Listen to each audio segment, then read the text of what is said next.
Hi, my name is Ashley Wylde, and welcome to my channel, Ashley's Wild Life. Because you have all been asking me to take my hats off in pictures and videos, I thought I would just unveil the baldness. Just step into the baldness.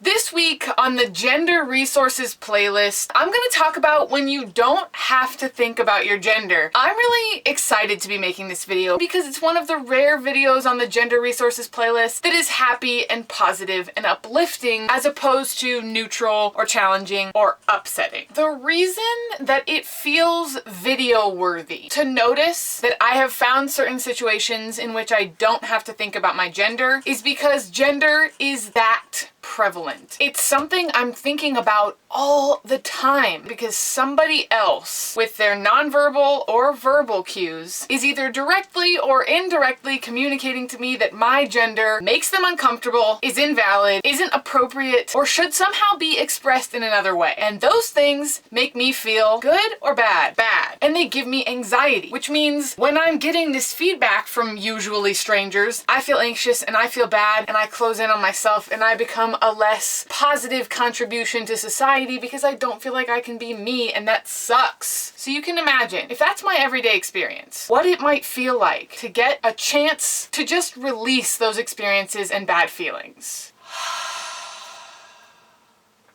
It feels so good. There's a part in a book I'm writing called Blank where I describe this sensation and I say it feels like realizing that exactly in this moment your throat is not sore. Because usually you only think about how your throat feels when it is sore. But if, on occasion, when your throat isn't sore, you get the opportunity to realize that and think about how your throat feels, you can really appreciate the fact that it isn't sore. That's what it feels like to not have to think about gender. For me, this realization came in the form of a relationship. And I think it could also really easily come in the form of friendships or family relationships or online internet forums or community groups or knitting circles. Because the feeling is not specific to a person. It is specific to any person who can look at you, see you for exactly what you are, accept you entirely, and have it be a non-issue. This is the best feeling I have ever experienced in my human life. And it made me realize that knowing a person for whom my gender is a non-issue releases at least 50% of my emotional energy for other activities. What I was previously using to constantly feel bad and anxious and interpret these feedback from people about my gender and its validity or appropriateness, all of that is gone. And all of that energy that I had previously delegated to those tasks is freed up